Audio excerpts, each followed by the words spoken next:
Good morning students. आज हम pedagogy of social science में यूज ऑफ एटलस पढ़ेंगे। एटलस में सामाजिक विज्ञान में इसका क्या प्रयोग है, कैसे हम इसको यूज करते हैं और क्या इसके यूज है, इसको प्रयोग करने के लिए क्या इसका महत्व है सामाजिक विज्ञान के अध्ययन और शिक्षण के लिए। तो सबसे पहले तो हम ये जानते हैं कि एटलस कहते किसे हैं। एटलस वास्तव में एक जो है पुस्तक होती है और इस पुस्तक में है जो रंगीन चित्र होते हैं। वो चित्र किसी व्यक्ति ये किसी विशेष वस्तु के नहीं होते बल्कि वो मानचित्र होते हैं। इस तरह से हम कह सकते हैं कि एटलस मानचित्रों का संग्रहालय है या मानचित्रों की पुस्तक को जो है एटलस कहा जाता है। एटलस एक ऐसी पुस्तक है जिसमें विभिन्न वस्तुओं से संबंधित, क्षेत्रों से संबंधित, किसी देश समाज से संबंधित जुड़े हुए मानचित्र उसमें जो है संकलित होते हैं और उनसे संबंधित उसकी जानकारी उसमें मिलती है। मानचित्र हैं जो किसी देश समाज के भी हो सकते हैं, अंतर्राष्ट्रीय स्तर के भी हो सकते हैं, शारीरिक विज्ञान से संबंधित भी हो सकते हैं, जीव विज्ञान से संबंधित भी हो सकते हैं और हमारे सौरमंडल से संबंधित में भी उसकी जानकारी हो सकती है या किसी ग्रह से संबंधित उसकी जानकारी भी मानचित्रों में मिल सकती है। तो इस तरह से हम कह सकते हैं कि एटलस में जो विभिन्न प्रकार की जानकारी हमें मानचित्रों के द्वारा मिलती है। परंतु हम जो यहाँ पे सोशल साइंस में पढ़ेंगे वो हम सामाजिक, राजनीतिक, आर्थिक और सांस्कृतिक मानचित्रों के बारे में पढ़ेंगे कि उनका जो है एटलस में क्या यूज है।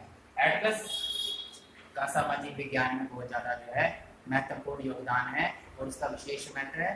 एटलस की सहायता से हम अपने छात्रों को सामाजिक विज्ञान के संबंध में विभिन्न प्रकार की सामाजिक, देश से संबंधित, अंतर्राष्ट्रीय से संबंधित और जो है आर्थिक मामलों से संबंधित या जो है सांस्कृतिक मामलों से संबंधित विभिन्न प्रकार की जानकारी उनको दे सकते हैं, उनको समझा सकते हैं। तो हमारा जो एटलस है उसका हमारे सामाजिक विज्ञान में बहुत ज़्यादा महत्व है, हमारे स्टूडेंट्स के लिए बहुत ज़्यादा महत्व है। एटलस को जो है आज के वर्तमान समय में हम जो है मल्टीमीडिया के रूप में भी जो है इस्तेमाल करते हैं। एटलस की सहायता से मिला हुआ जो ज्ञान होता है वो स्थायी होता है, वो हमारे दिमाग में और बच्चों के दिमाग में है जो स्थायी रूप से घर कर लेता है और हमें लंबे समय तक वो चीज़ याद रहती है कि एटलस में हमने कौन सी वस्तु कहाँ पर देखी थी या कौन सी वस्तु कहाँ पर पाई जाती है। तो आज हम एटलस के जो है इम्पोर्टेंस के बारे में पढ़ेंगे कि एटलस का जो इम्पोर्टेंस है वो सोशल साइंस के लिए कैसे है। सबसे पहला है हमारा टू अंडरस्टैंड मैप, मानचित्रों को जानने के लिए। जैसा कि मैंने अभी आपको बताया कि जो एटलस होता है वो मानचित्रों का संग्रहालय होता है, उसमें बहुत सारे मानचित्र होते हैं। मानचित्र किसी भी जो है टॉपिक से संबंधित हो सकते हैं। अगर हम यहाँ पर बात करें तो मान लो अगर हम एक ऐसे एटलस को जो उठाते हैं जो भारत की राजनीतिक, भौगोलिक, सांस्कृतिक, आर्थिक क्षेत्र से संबंधित है तो उसमें हमें जो है भारत के इन चारों पक्षों के बारे में विशेष रूप से जानकारी मिलेगी कि भारत की राजनीतिक सीमाएं कहाँ कहाँ पर हैं, भारत की कौन कौन सी संस्कृति कहाँ कहाँ पर है, भारत की कौन कौन सी आर्थिक गतिविधियाँ किस किस क्षेत्र में या किस किस राज्य में चलाई जा रही है और इसके अलावा बहुत सी और भी जानकारी हमें पता चलेगी कि भारत में कहाँ कहाँ पर है और किस किस क्षेत्र में है। इस तरह से हम कह सकते हैं कि एटलस के माध्यम से जो है हमें मैप को, मानचित्र को समझने में सहायता मिलती है, उसको प्रयोग करने में जो है हमें सहायता मिलती है। हम जान पाते हैं कि मैप को हम सोशल साइंस में कैसे प्रयोग कर सकते हैं। नेक्स्ट है हमारा improvement in skill of the student. Students की जो स्किल्स है हमारे सोशल साइंस के लिए, उनकी स्किल्स को कैसे हम जो है सुधार सकते हैं। जैसे कि मैंने अभी आपको बताया कि एटलस का जो हमारा वो हमें मैप को समझने में मदद करता है। मैप की सहायता से हम जो है उसमें देख सकते हैं कि हमारे देश में कहाँ पर पर्वत है, कहाँ पर पठार है, कहाँ पर समतल भूमि है, नदियाँ हैं, उसके अलावा कहाँ पर फसलें हैं, कहाँ पर जो है अन्य जो है हमारे उद्योग धंधे हैं या हमारी जो है अलग अलग प्रकार की संस्कृतियाँ हैं। इस तरह से हम समझ पाते हैं कि कहाँ कहाँ पर कौन कौन सी चीज़ें जो है हमारे जो है भारत देश की राजनीतिक सीमा के अंदर होती है या हमारे जो भारत देश के अंदर कौन कौन से राज्य है और किस किस राज्य के कितनी बाउंड्री है। तो इन सब चीज़ों को जानने के लिए हमारे जो छात्र हैं उनकी जो कौशल है उसमें है जो निखार आता है, उस स्किल में जो है इम्प्रूवमेंट होती है। वो और अच्छे तरीके से जान पाते हैं कि हमारे भारत देश के किस एरिया में पर्वत क्षेत्र है, किस एरिया में है जो समतल भूमि है, कहाँ पर जो है पठार पाए जाते हैं, कहाँ पर है जो समंदर का एरिया है और कहाँ पर है जो रेगिस्तान का एरिया या कहाँ पर है जो बहुत अधिक मात्रा में जंगल पाया जाता है या आदिवासी क्षेत्र है या फिर और ऐसी परिस्थितियां हैं जो अन्य जो है भारत को उस जो है जो मान लो राज्य है या कोई समाज है उसको अन्य भारत से अलग करती है।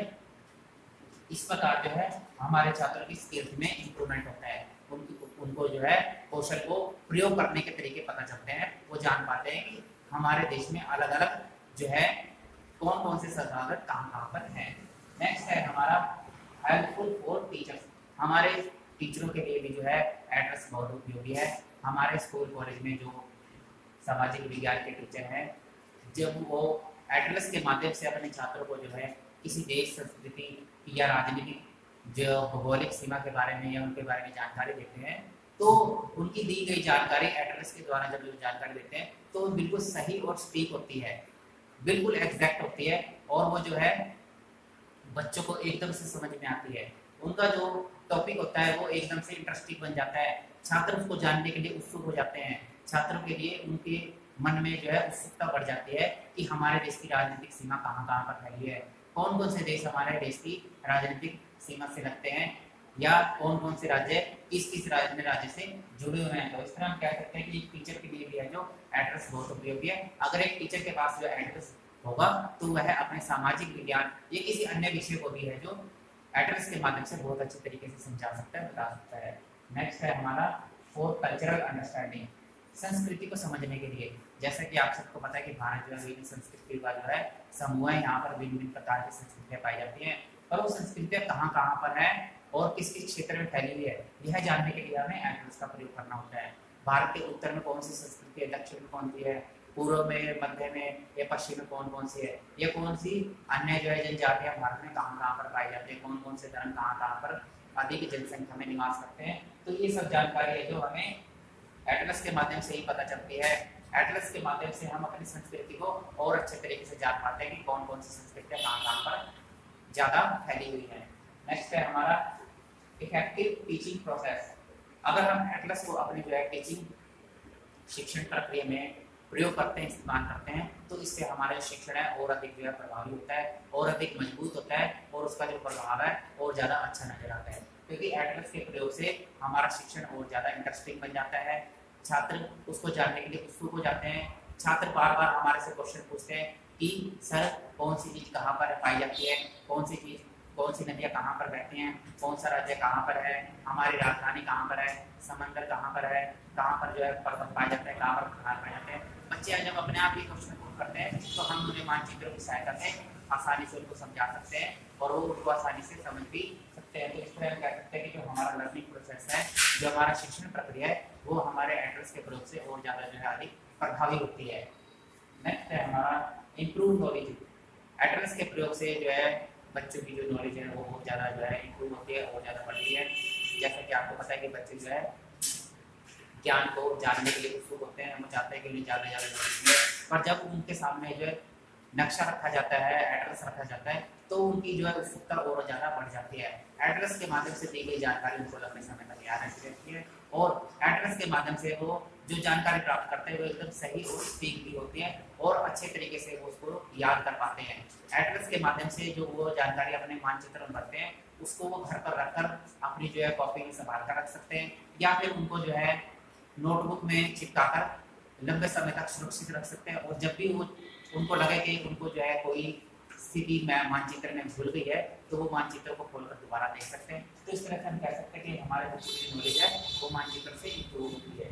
नेक्स्ट और लास्ट है हमारा present different areas of understanding. हमारे देश के विभिन्न भौगोलिक परिस्थितियाँ हैं और अलग अलग परिस्थितियों को हम बिना मानचित्रों या एटलस के बच्चों के सामने प्रदर्शित नहीं कर सकते।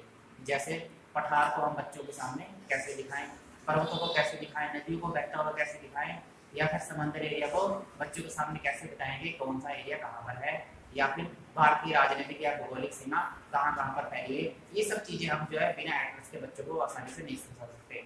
पर अगर हमारे पास एटलस होगा तो हम मानचित्र की सहायता से बच्चों को बड़े अच्छी तरीके से अपने देश के पर्वतीय पठार, मैदान, समंदर, नदियाँ, इसके अलावा सभी अन्य राज्यों के बारे में भी सभी प्रकार की महत्वपूर्ण जानकारी दे सकते हैं। विभिन्न प्रकार के एरिया के बारे में बता सकते हैं, कहाँ कहाँ पर कौन कौन सी फसल होती है, कहाँ कहाँ पर किस प्रकार का जो है एरिया पाया जाता है, जैसे बंजर भूमि है या पर्वतीय भूमि है, या हम कह सकते हैं कि जहाँ पर जो है ऐसी भूमि है जो जहाँ पर फसलें अधिक पाई जाती है, अधिक अच्छे तरीके से हो सकते हैं। ये सब चीज़ें हम मानचित्र की सहायता से, एटलस की सहायता से बच्चों को और अधिक अच्छे तरीके से समझा सकते हैं। तो छात्रों, आज हमने जो है यूज ऑफ एटलस में इम्पोर्टेंस ऑफ एटलस पढ़ा।